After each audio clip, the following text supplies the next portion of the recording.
Hi, I'm Katie Garner and welcome to today's episode of AusMumpreneur TV, combining motherhood and business to create your dream life. Today we're back at the gorgeous Melbourne Intercontinental and we're going to be sharing with you the secrets to success from a fabulous mumpreneur that I really admire. Our focus for today is growth. So if you have a business that's been going along for a little while and you want to know how to take it to the next level, we're going to be finding out the secrets today.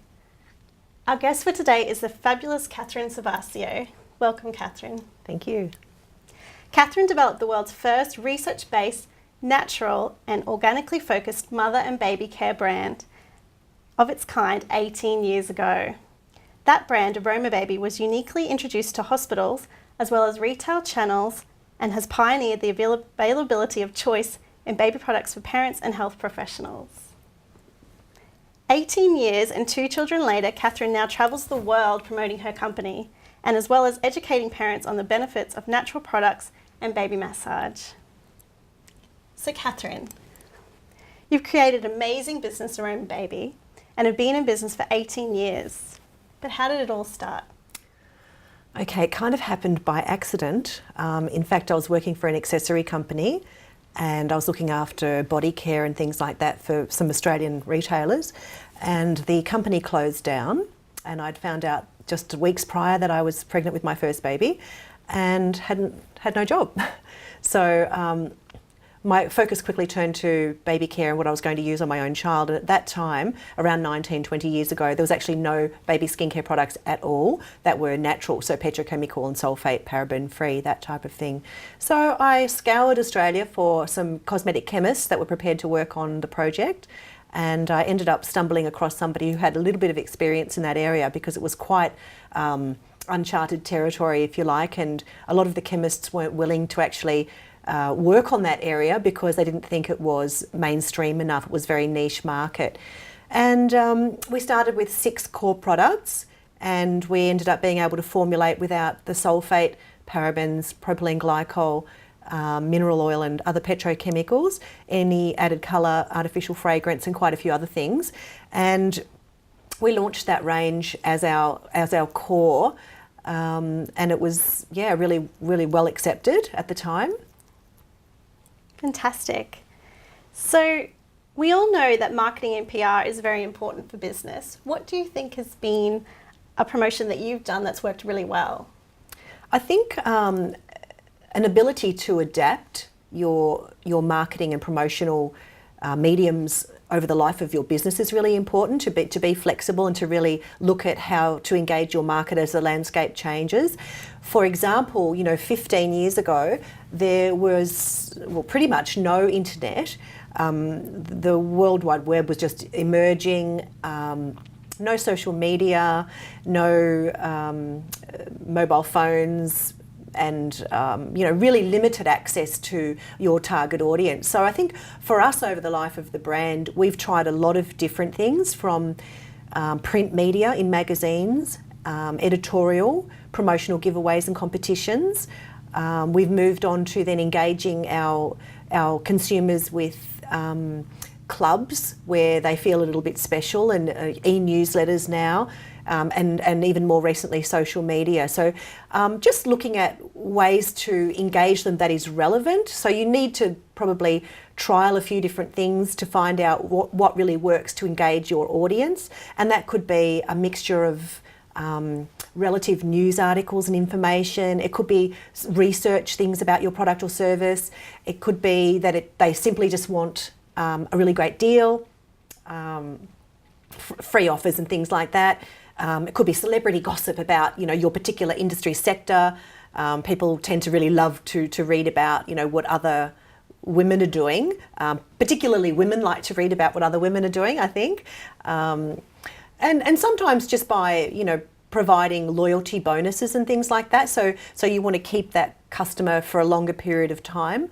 I think for us, touching and feeling is really important. So sampling is a big part of what we do, and that allows it's usually the mothers, but obviously both the parents, to actually have an experience with our skincare, and they can feel it and they can smell it.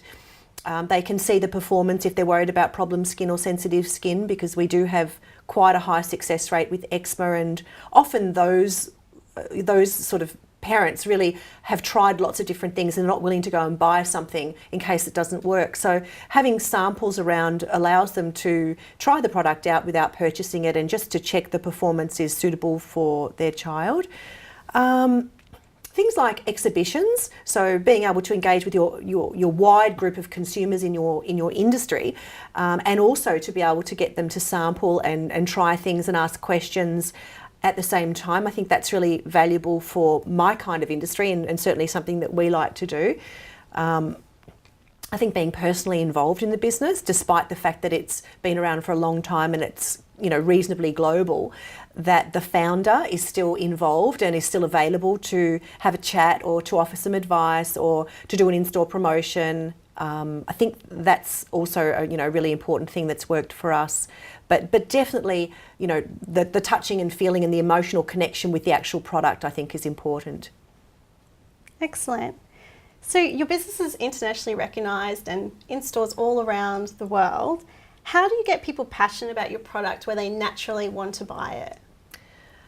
Again, I think it's a range of different reasons why they feel passionate. I think as a woman, as a person, I'm actually really passionate about life. So about being a parent, about my business, about those things that are important to me, like providing really high quality premium products for babies that have that focus on natural organic ingredients, educating midwives because they are the educators to these new parents, and being impartial and generic about my information. I think, being able to let people into a little bit of your world and they can see that you actually are a mum and you did develop it for your own babies, and despite however many new brands come and say, well, I'm a mum and I did this because I couldn't find anything. Well, in fact, 20 years ago, there was nothing. Now there's lots and lots of things. So I'm sure with all the products that are out there, you can actually find something. So maybe it needs to be a really believable story, and that's certainly what we've got. Being innovative and being a pioneer. So coming up with an idea and actually doing all the hard work yourself, and having people being able to see that you've actually done the hard yards and you've done some study around your specific field. Being a specialist, I think, in the area, and not going out and doing, men's products and women's products and toddler products and everything else, but actually really focusing on your industry and becoming an expert in what you do and really knowing your stuff. I think, that's some of the ways that we find people become really passionate about our product.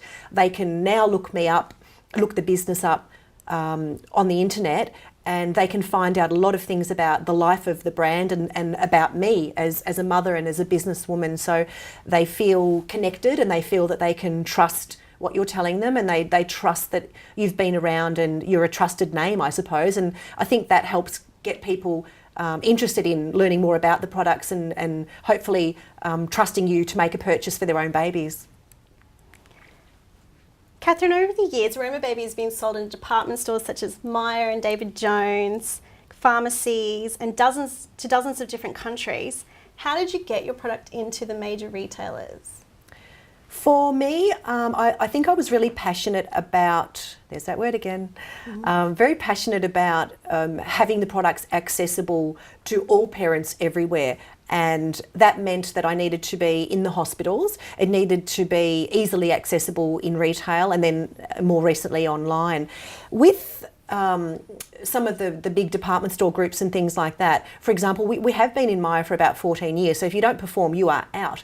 It's only recently that we've approached David Jones, and we're now available in there as well. But with groups like that, and also pharmacy groups and some of the other large retailers, you actually need to be what they call EDI capable, which means that you're able to receive and send out orders, have them processed electronically. So not all small businesses are able to set up for that. It's quite an investment in both time and money.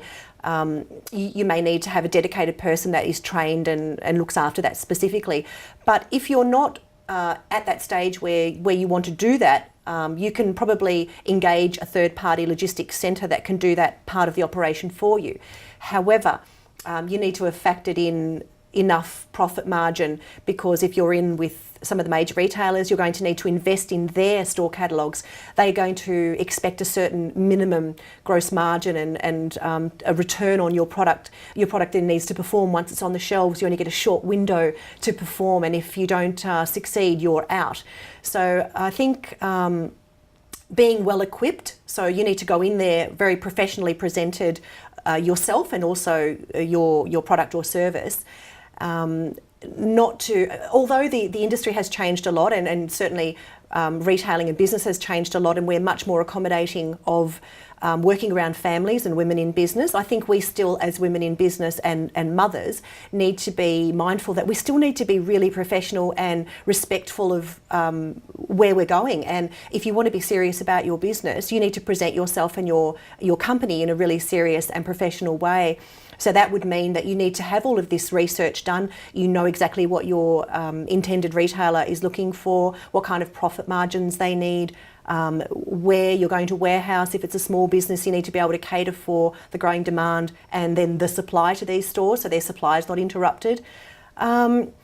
And I think if you've got all your bases covered when you approach them, then you have a much better chance of getting in. And then once you're in, being able to perform and stay in, because it's one thing being accepted, but imagine if all your product is fantastic and it sells out in a couple of weeks of hitting the shelves, and then they go to place the repeat order and you can't deliver.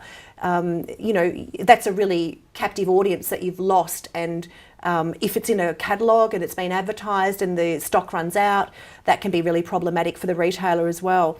So I think, if all of those bases are covered and you feel ready to approach some of the big guys, go for it. Thank you.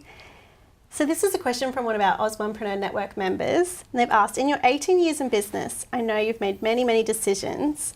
What do you think has been the most significant decision that you've made for the business? Sure. I think perhaps sticking true to our formulations and our quality of our product, because amongst what is now a sea of natural baby products that are on offer, Aromababy tends to be the one that is regarded as the most trusted name, the most effective where problem skin or eczema or sensitive skin is concerned. And part of that is because of the ingredients and the formulations. So the only thing we've done over the years is actually enhance the formulations. We've never cut corners and decrease the active ingredients, because I think they really need to perform, and we've built our whole business on the fact that they do perform. That wasn't the intended, reason at the beginning. It was just to provide a natural alternative and using organic ingredients. But over the years, we found that by leaving out those ingredients and then including some of the others that we have, you actually get a fabulous result on a lot of cases of problem skin. So I think we've become known for that, and it's important for us to maintain the product's integrity and moving forward, build on that to become, the go-to brand for sensitive skin and that kind of thing. So, there was an opportunity to go into groceries, some of the supermarkets 10 years ago, and we got as far as getting labels for boxes for new lines, they call them. But then I thought, I quite like the fact that it's a little bit more specialised, and I think it's nice that parents feel that they're using quite a special product. And even though supermarket and grocery is something down the track that could make our product more accessible, I think for now, with the retailers that we're dealing with, and we deal with resorts and hospitals and a whole range of high profile people, so I think it's a nice fit for the brand to get the ingredients that we have and at the levels that we use to get the results that we do. It costs a lot of money. So, we prefer to do that than actually compromise on the ingredients and perhaps have a different outcome, I suppose. I like the way it is, and that's probably one of the most important decisions, to stick to our guns. And we were more expensive, when we launched, we were much more expensive than anything else that was out there. But now there are lots of other brands that are around the same price or more expensive and perhaps not as effective. So I think that was a really important decision, yeah. Great. So our last question is, what would be the top 3 tips you would give to a mumpreneur that was looking to launch their own new product? I think research is important, because we have access to lots and lots of information these days that wasn't available when I started. So if you've come up with a great idea, chances are somebody else may have it also, and it may not even be registered or copyright protected or anything like that, but in the process. So if you're not doing your homework and you haven't done enough research, you might find you're just about to come to the market, but it's too late. Somebody's actually already beat you and they've got everything protected, and you could get yourself into hot water. So lots and lots of research, and I think to continue that research as you're going through that launch phase and even into the product's entire life, you need to be always researching and making sure you know what's going on in the market. That includes even, securing your copyright, your trademarks, your IP, and now domain names and things like that, which again, like when I started, wasn't really a great concern. Those things are really important, because if you have a great idea and a great trademark, and then you can't actually trade with that online, that could become a problem, or you might be sending customers to an opposition product or service.